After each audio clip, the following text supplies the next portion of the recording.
नमस्कार, स्वागत है आपका पब्लिक इंडिया पर। मैं हूं नीलू व्यास। लगातार हर दिन हम कोई ना कोई कार्यक्रम वोट चोरी को लेकर करते रहते हैं और वोट चोरी से ही संबंधित आप ये सोचिए कि सुप्रीम कोर्ट ने उत्तराखंड के चुनाव आयोग को फटकार ही नहीं लगाई बल्कि 2 लाख रुपए का जुर्माना लगाया है। अब ये क्यों लगाया है इसको आपको बताते हैं कि सुप्रीम कोर्ट ने उत्तराखंड राज्य निर्वाचन आयोग के खिलाफ सख्त एक्शन लिया है।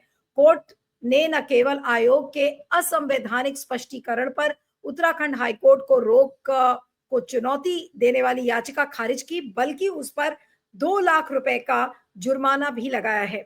न्यायमूर्ति विक्रमनाथ और संदीप मेहता की पीठ ने सवाल उठाया कि आयोग संवैधानिक प्रावधानों के खिलाफ कैसे जा सकता है। हाईकोर्ट ने आयोग के उस स्पष्टीकरण पर रोक लगाई थी जिसमें कहा गया था कि एक से अधिक ग्राम पंचायत की मतदाता सूचियों में नाम होने के बावजूद प्रत्याशी को चुनाव लड़ने का अधिकार है। उसका नामांकन केवल इस आधार पर खारिज नहीं किया जाएगा। अब क्या हुआ है कि आयोग ने हाईकोर्ट के इस साल जुलाई में दिए आदेश को सुप्रीम कोर्ट में चुनौती दी थी, जिसमें कहा गया था कि स्पष्टीकरण प्रथम दृष्टया उत्तराखंड पंचायती राज अधिनियम 2016 के विपरीत है। याचिकाकर्ता आयोग ने हाईकोर्ट में कहा था कि ऐसे अनगिनत मामले हैं जिसमें प्रत्याशियों के नाम कई मतदाता सूचियों में पाए गए और उनको चुनाव लड़ने की अनुमति दी गई। चुनाव निकाय ने स्पष्टीकरण दिया था कि किसी प्रत्याशी का नामांकन केवल इस आधार पर खारिज नहीं किया जाएगा कि उसका नाम एक से ज्यादा ग्राम पंचायती, प्रादेशिक निर्वाचन क्षेत्र या नगर पालिका निकाय में दर्ज है। इसमें 2016 के अधिनियम की धारा 9 और उपधारा 6 और 7 को आधार भी बनाया गया था। तो ये एक बड़ा फैसला है कि दिखता है कि उत्तराखंड का जो चुनाव आयोग है यानी कि स्टेट इलेक्शन ऑफिस के खिलाफ सुप्रीम कोर्ट ने जाकर एक बड़ा फैसला सुनाया, जुर्माना किया और उस याचिका को भी खारिज किया जिसको मैंने आपको बताया था। अब कांग्रेस का क्या कहना है, आइए सुनते हैं। Congress admin incharge, CWC member और पूर्व राज्यसभा टीवी के सीईओ गुरदीप सप्पल ने इस पर क्या कहा है, आइए उनको सुनते हैं और उसके बाद फिर आज की चर्चा वरिष्ठ वकील और सुप्रीम कोर्ट ने आज उत्तराखंड के चुनाव आयोग पर 2 लाख रुपए का जुर्माना लगा दिया है, क्योंकि उत्तराखंड के चुनाव आयोग ने हाई कोर्ट का आदेश नहीं माना था। और हाई कोर्ट का आदेश था क्या कि जो नियम उत्तराखंड के चुनाव आयोग ने खुद बनाए हैं वो उसका पालन करे, लेकिन चुनाव आयोग ने उनका पालन नहीं किया और हाई कोर्ट का आदेश भी नहीं माना। इसलिए सुप्रीम कोर्ट ने इस पे आज कड़ा रुख अपनाया है। दरअसल ये मामला बहुत सिंपल नहीं है, ये वोट चोरी से जुड़ा है। उत्तराखंड के अंदर, जैसा देश के बाकी हिस्सों में भी नियम होता है, एक नियम है कि अगर किसी व्यक्ति का नाम 2 जगह से वोटर लिस्ट पे है तो उसका नामांकन चुनाव में रद्द किया जाता है। उत्तराखंड में हाल में पंचायतों के चुनाव हुए। देखने में आया कि बड़ी संख्या में और खास तौर पर बीजेपी के प्रत्याशियों के नाम ऐसे थे जो 2-2 जगह से वोटर लिस्ट पे थे। यह सामने आते ही चुनाव आयोग से शिकायत की गई, अपील की गई कि उनका नामांकन रद्द होना चाहिए, लेकिन चुनाव आयोग ने यह बात नहीं मानी। तो लोग हाईकोर्ट गए। हाईकोर्ट ने चुनाव आयोग से कहा कि नियम तो यही है और आपको इनका नामांकन रद्द करना चाहिए, लेकिन चुनाव आयोग ने हाईकोर्ट की बात भी नहीं मानी और उन सभी लोगों को चुनाव लड़ने की अनुमति दे दी। सवाल यह है कि चुनाव आयोग की ऐसी मजबूरी क्या थी कि उसको अपने ही नियम के खिलाफ और हाई कोर्ट के फैसले के खिलाफ जाना पड़ा। उत्तराखंड के अंदर यह वोट चोरी का मामला था। दरअसल कहानी यह है कि जनवरी में उत्तराखंड के अंदर म्युनिसिपल कॉरपोरेशंस के नगर निगमों के चुनाव हुए थे। उस वक्त पे बीजेपी ने एक काम किया जो हमको बाद में पता चला। उसने अपने सभी वर्कर्स जो कि गांव के अंदर वोटर थे उनको शहरी इलाके में वोटर बनवा दिया, ताकि शहर के जो नगर निगम के चुनाव हैं उसमें अपनी वोटों की संख्या बढ़ाई जा सके और नतीजों को प्रभावित किया जा सके। जब कांग्रेस पार्टी ने वोट चोरी पे काम करना शुरू किया तो यह पता चला कि यह पूरी एक प्लानिंग के तहत बीजेपी ने अपने वोटर्स को गांव से शहर में शिफ्ट किया था। उसी वक्त हमको यह भी मालूम पड़ा कि अब बीजेपी जो कुछ महीनों बाद पंचायतों के चुनाव होने जा रहे थे, उसके लिए इन सभी वोटर्स को वापस गांव में रजिस्टर करवा रही है। ये पता चलते ही कांग्रेस पार्टी ने और कांग्रेस के प्रदेश अध्यक्ष करण माहरा ने चुनाव आयोग को चिट्ठी लिखी कि इसकी अनुमति नहीं दी जा सकती है, क्योंकि चुनाव आयोग का नियम यह कहता है कि किसी भी व्यक्ति को किसी भी पते पर वोटर के रूप में रजिस्टर करने के लिए उसमें कम से कम 6 महीने रहना जरूरी है, और दूसरे चुनाव में 6 महीने से कम का वक्त है। तो 6 महीने के अंदर कोई भी वोटर पहले शहरी इलाके में और फिर गांव के अंदर अपना नाम रजिस्टर नहीं कर सकता है। कांग्रेस के विरोध के कारण यह प्रक्रिया रुक गई, क्योंकि यह संभव नहीं था। लेकिन जब बीजेपी के लोगों को यह पता चला और जब उन्होंने देखा कि उनके जो वोटर्स थे वो शहर से अब वापस गांव में रजिस्टर नहीं हो रहे हैं, तो उन्होंने शिफ्टिंग का आइडिया छोड़ दिया और उन वोटर्स ने नए वोटर के रूप में गांव में रजिस्ट्रेशन करवाना शुरू कर दिया। इन्हीं में से कुछ वोटर्स को पंचायत के चुनाव के दौरान टिकट भी मिल गया। जब टिकट मिला तो उनका एक वोट शहर के इलाके में रहा और एक वोट अब गांव में हो गया, और इसीलिए इसी आधार पर उनका नामांकन रद्द होना चाहिए था। लेकिन चुनाव आयोग ने ना जाने क्यों किस दबाव के अंदर यह फैसला लिया कि वो अपने नियम को नहीं मानेगा और ऐसे सभी लोगों को चुनाव लड़ने की परमिशन दे दी। आज सुप्रीम कोर्ट में इसी की सुनवाई थी और सुप्रीम कोर्ट ने स्पष्ट कहा कि चुनाव आयोग ने अपने नियम को ना मानकर और हाईकोर्ट के आदेश को ना मानकर गलत काम किया है, इसलिए उस पर 2 लाख का जुर्माना लगा है। सवाल ये उठता है कि चुनाव आयोग की उत्तराखंड में ऐसी क्या मजबूरी थी कि बीजेपी के प्रत्याशी चुनाव लड़ सके, इसके लिए उसने अपने नियम का उल्लंघन किया। और दूसरी बात, ये बीजेपी का जो पूरा का पूरा तरीका है कि वो कृत्रिम रूप से, नकली रूप से वोटर्स को एक जगह से दूसरी जगह शिफ्ट करते हैं अपने कार्यकर्ताओं को, और कार्यकर्ताओं को शिफ्ट करके वोट चोरी करके चुनाव को प्रभावित करते हैं, उस पर चेक लगा तो चुनाव आयोग ने उस पर कार्रवाई करने की बजाय बीजेपी के प्रत्याशियों को बचाने का काम क्यों किया, ये आज हमारा सवाल है।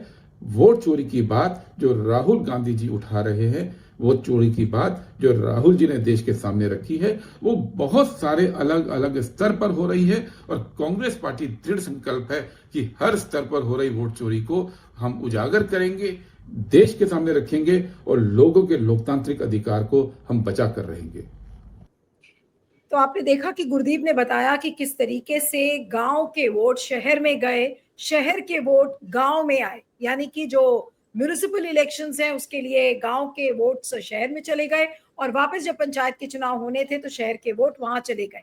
लेकिन सुप्रीम कोर्ट ने इस पर संज्ञान लिया और सुप्रीम कोर्ट ने साफ साफ ये कहा कि अब उत्तराखंड का जो चुनाव आयोग है उस पर 2 लाख रुपए का जुर्माना लगेगा। अरुण जी, आपका बहुत बहुत स्वागत है, thank you so much for joining.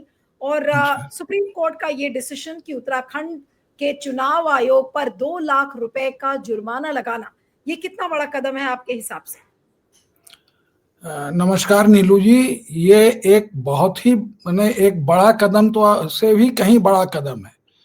मुझको, मैं वैसे पुराने केसेस नहीं देखा हूं, लेकिन मैं ये काफी कॉन्फिडेंस के साथ कह सकता हूं कि ये पहली बार किसी इंडिपेंडेंट संस्था और डेफिनेटली चुनाव आयोग के ऊपर 2 लाख का जो है सुप्रीम कोर्ट ने जुर्माना लगाया। ये आज तक नहीं हुआ, और जिसको हम लोग ऑर्डिनरी जो कहावत में जो हम लोग कहते हैं कि चुल्लू भर पानी में जो है इनको डूब के मर जाना चाहिए। स्पेशली जो चीफ इलेक्टोरल ऑफिसर है उत्तराखंड का, उसको कोई मॉरल राइट नहीं है कि वो जो है उस कुर्सी पर बैठा रहे।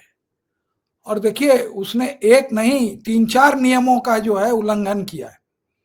पहला, जो इमीडिएट कि जो हाई कोर्ट का ऑर्डर था, वो हाई कोर्ट के ऑर्डर को उसने निरस्त कर दिया, ये कह के, जब हाई कोर्ट ने कहा कि एक आदमी 2 जगह वोटर नहीं हो सकता, ये पंचायत राज के कानून के अंदर में लिखा हुआ है, हाउ कैन यू वायलेट तो उसने लिख दिया कि अगर एक आदमी 2 जगह उसका वोट रजिस्टर्ड है तो इस कारण के लिए उसका आप नॉमिनेशन जो है कैंसिल नहीं कर सकते हो।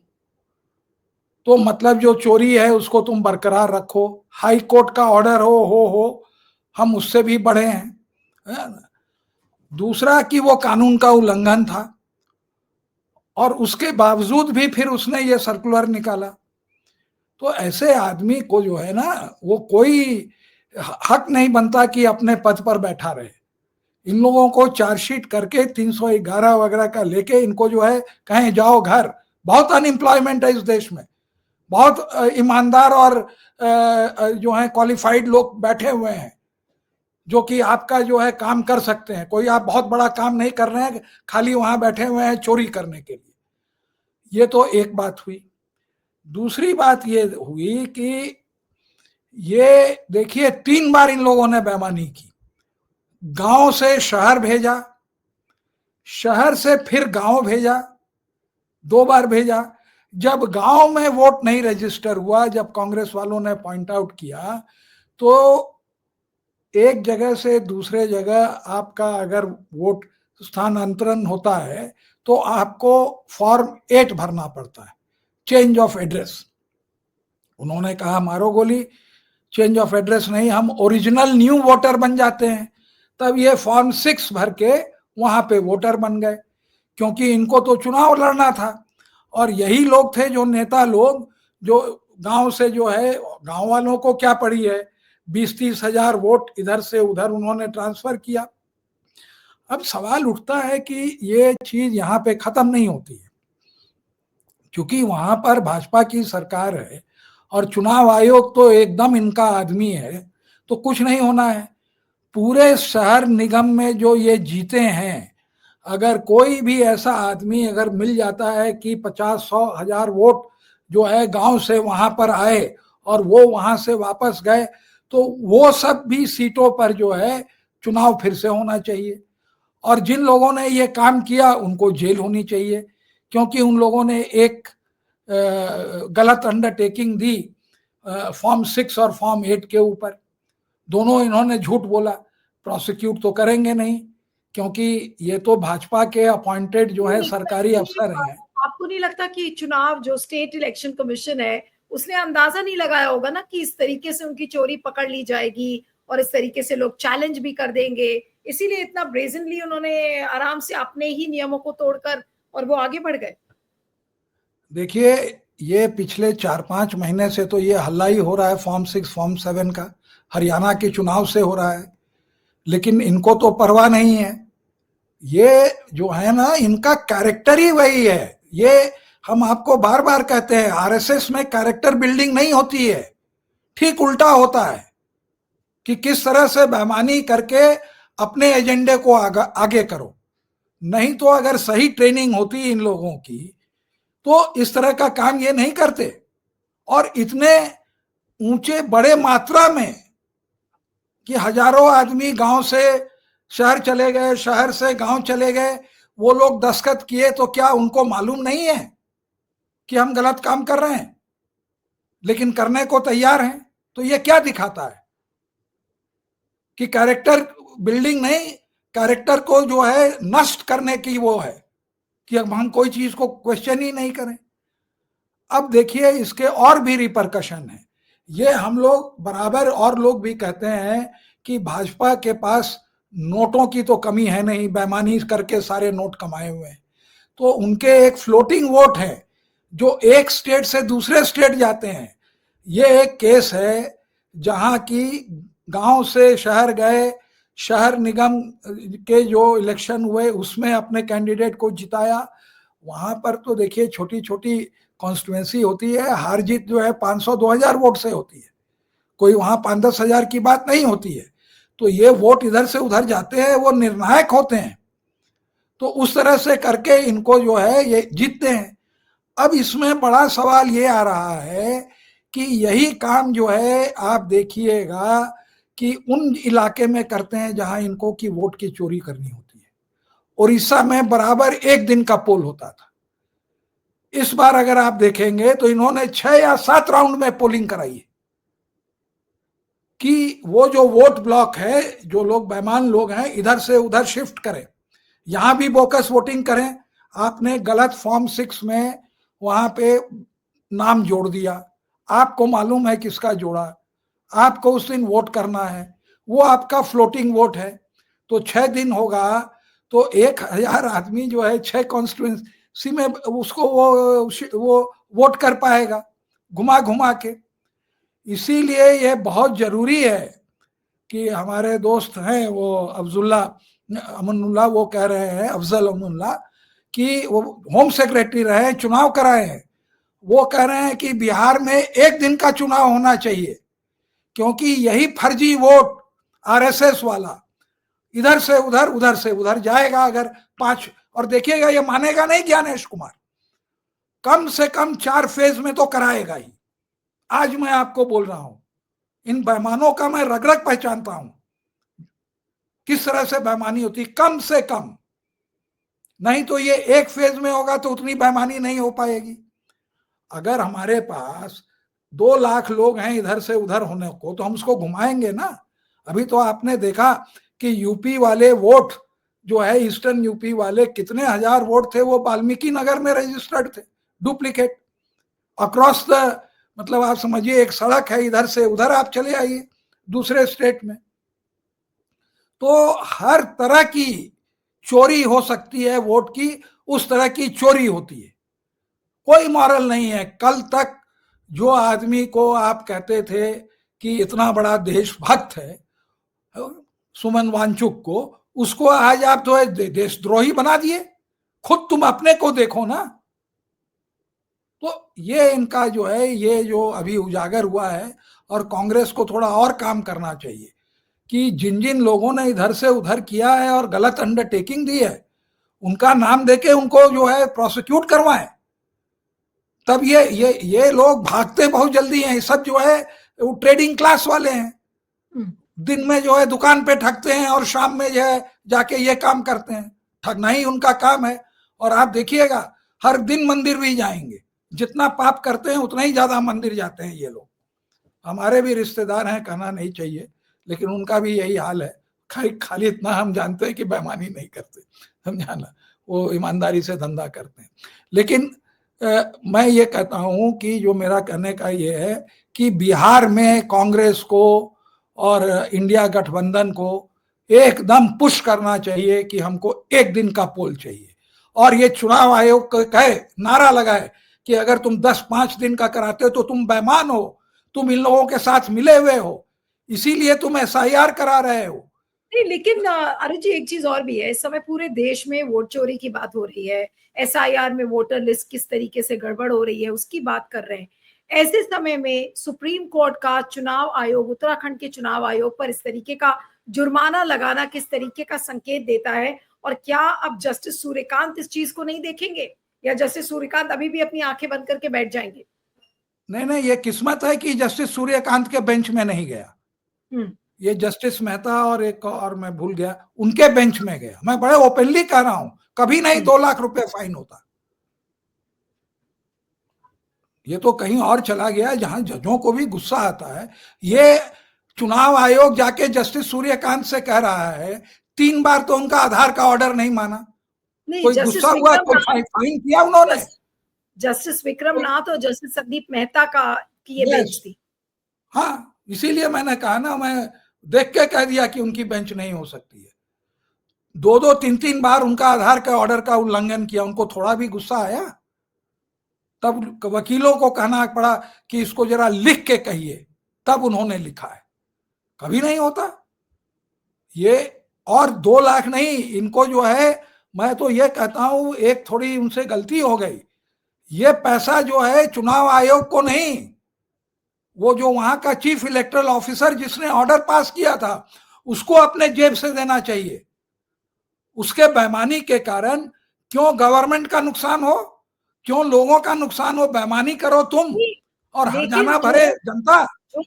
अरुण जी, जो गुरदीप ने अपने वीडियो में भी इस बात को समझाया कि कैसे गांव के लोगों का जो वोट था वो शहर में चला गया, शहर के लोग वापस गांव में चले आए, क्या इसी मोडस ऑपरेंडी को चुनाव आयोग क्या पूरे देश में यूनिवर्सलाइज कर रहा है, और जिसको लोग समझ नहीं पाए, लेकिन अब ये परतें सारी धीरे धीरे खुल रही है?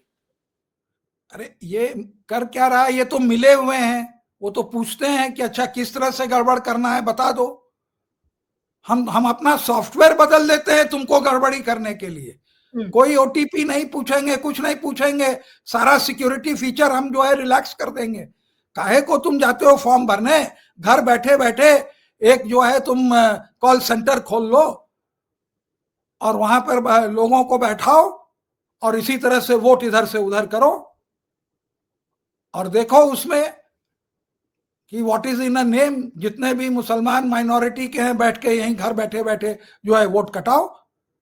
तो वो तो मतलब कि इनकी चुनाव आयोग की वो दुकान है, जिस तरह का चाहिए हम तुम्हें अपॉइंट करते हैं, तुम हमको बेईमानी से इलेक्ट करो, दिस इज द डील। लेकिन जब आप स्टेट इलेक्शन कमीशन को जुर्माना गया है, तो आज ज्ञानेश कुमार के लिए कितने बड़े लर्निंग लेसन्स हैं सुप्रीम कोर्ट अगर वो स्टेट इलेक्शन, सुनिए, स्टेट इलेक्शन कमिश्नर के अलग पावर्स हैं, ये स्टेट इलेक्शन था, पंचायत का था, नगर निगम का था। ये जो इलेक्शन कंडक्ट होता है वो स्टेट इलेक्शन ऑफिसर करता है, इसमें उनका कोई रोल नहीं रहता है, चीफ इलेक्शन कमिश्नर। लेकिन अगर ये सर्कुलर हाई कोर्ट के आने के बाद उसने जो है ज्ञानेश कुमार को अगर अप्रूव कराया है और उसने अगर अप्रूवल दी है, तो हमारा कहना है कि अगर उनसे अप्रूवल लिया गया तो उनको भी जो है इसके ऊपर जो है रिजाइन करना चाहिए, क्योंकि इस तरह की अगर एडवाइस देते हैं वो, जब वो जाके कोर्ट में कहते हैं जैसे सूर्यकांत के यहाँ कि आप खबरदार, मैंने ये नहीं कहा खबरदार, आप मेरे काम में नहीं दखल कर सकते, आई एम सुप्रीम, जब इस तरह की वो भाषा यूज करते हैं और यही काम वहां पर हाई कोर्ट के साथ कर रहे हैं, तो फिर क्या होगा। तो इसलिए जो है ये सारी चीजें जो हैं, इनको अगर इन्होंने अप्रूवल दिया तो ये एक बहुत बड़ी बात है इंटरफियरेंस की। नहीं, लेकिन लगता क्या है, क्या ज्ञानेश कुमार का अप्रूवल हुआ होगा तभी वो कर पाए? नहीं, हमें उम्मीद नहीं है। यहाँ पर एक से एक ब्यूरोक्रेट हैं जो कि सुपर भक्त बने हुए हैं। अरे सर आप ऑर्डर दो ना, हम भी जो है 15 साल जो है शाखा अटेंड किए हुए हैं। कैसे चलेगा? आपने कहा कि अगर ज्ञानेश कुमार की अप्रूवल हुई होगी तो उनको रिजाइन करना चाहिए, लेकिन क्या ये हमें पता चल पाएगा कि ज्ञानेश कुमार की एक्चुअली में अप्रूवल थी या नहीं थी इसको लेकर? नहीं, ये आरटीआई में पूछ सकते हैं, लेकिन हमको उम्मीद नहीं है कि उनको अप्रूवल लेने की जरूरत थी। और ये लोग जो हैं एरोगेंस ऑफ पावर है और कुछ नहीं है। और वहां पे ये है, जब ज्ञानेश कुमार सुप्रीम कोर्ट को कुछ नहीं समझते तो चीफ इलेक्टोरल ऑफिसर काहे को हाई कोर्ट को कुछ समझेगा। नहीं, लेकिन कहने को यह है कि देखिए उत्तराखंड तो छोटा सा स्टेट है, यहाँ पर ये चीज पकड़ ली गई, लेकिन क्योंकि ये अपने आप में एक अजूबा था, सुप्रीम कोर्ट ने 2 लाख रुपए का जुर्माना किया, ये अपने आप में कितनी एक्स्ट्रॉर्डनरी सी सिचुएशन है वोट चोरी के कैंपेन के बीच में। नहीं, इसमें तो स्टेट गवर्नमेंट को और चुनाव आयोग को कहना चाहिए कि जो वहां का चीफ इलेक्टोरल ऑफिसर है वो अपने खाते से उस पैसे को जमा करे, वो भरे उस पैसे को, स्टेट क्यों भरेगी भाई। और अगर नहीं कहते हैं तो यही दिखाता है कि कॉम्प्लिसिट है। अरे कोई बात नहीं, जितना बेईमानी करो, सुप्रीम कोर्ट तो कुछ करेगी नहीं, अगर करेगी और 5 लाख रुपया जुर्माना कर देगी तो हम लोग भर देंगे ना। अब प्रमोशन तो हमारे ही हाथ में है, तुमको जल्दी से प्रमोट कर देंगे, शाबाशी देंगे। जैसे वो गुजरात में आपने देखा हुआ, वो हाई कोर्ट के जज का और वो चीफ जस्टिस बन गए, राहुल गांधी के खिलाफ जजमेंट देके ट्रांसफर होके अब वो बन जाएंगे चीफ जस्टिस। अरुण जी, लेकिन ये उत्तराखंड का ये जो केस है, ये सामने आने के बाद क्या अब एक जांच की जरूरत नहीं है कि क्या हर स्टेट में हर स्टेट इलेक्टोरल ऑफिसर क्या इसी काम को कर रहा है और इसी तरह से कर रहा है? नीलू जी, कौन जांच करेगा, किसकी जांच करेगा। आपने लद्दाख में देख लिया, जो सबसे बड़ा पेट्रियट वहां का, जिसको कल तक आप हीरो मानते थे, आप जीरो उनको मानते हैं। अरे जो अनपेट्रियोटिक हैं वो सत्ता पर बैठे हैं और वो बता रहे हैं, आपके ऊपर उंगली पॉइंट आउट कर रहे हैं कि आप जो है गद्दार हैं। ये उल्टी गंगा बह रही है लिटरली। जिस आदमी ने इतने इनोवेशन किए, हर बार जो है वो शांतिपूर्वक फास्टिंग का वो था, प्रतीक था, उसको आपने सडनली फंडिंग बंद कर दी, रेड करा दिया। ये देश में कुछ नहीं बचा। अगर गांधी जिंदा होते तो ये हथकड़ी लगा के उनको जो है सड़क पर चलाते, जिस तरह से ये फंक्शन कर रहे हैं। मारा तो वो तो आप समझिए कि इनकी आइडियोलॉजी ही ने मारा, इसमें तो कोई दो राय नहीं है कि ये आरएसएस की आइडियोलॉजी थी जिसने गांधी की हत्या की। खैर, इसमें सुप्रीम कोर्ट की इस बेंच को बधाई देनी चाहिए, जिस तरीके का उन्होंने फैसला सुनाया, जुर्माना लगाया 2 लाख रुपए का उत्तराखंड के स्टेट इलेक्शन कमीशन को। और अब क्या ये एक नजीर बनेगा पूरे देश के लिए, ये भी एक चीज है जिसको देखना चाहिए। अब आगे के जितने भी स्टेट इलेक्शंस होते हैं वहां पर किस तरीके से, चाहे वो पंचायत का चुनाव हो, चाहे असेंबली इलेक्शंस हो, चाहे म्युनिसिपल कॉर्पोरेशन के चुनाव हो, क्या वाकई में इसी तरीके की वोट शिफ्टिंग जो गुरदीप बता रहे थे कि गांव से शहर और शहर से गांव को किस तरीके से वहां के वोट्स को शिफ्ट किया जा रहा है, ये अपने आप में एक बहुत ही आई ओपनिंग इस समय मोमेंट है। यहाँ पर इस चर्चा को खत्म करेंगे। अरुण जी, आपका बहुत बहुत शुक्रिया। Thank you so much for joining.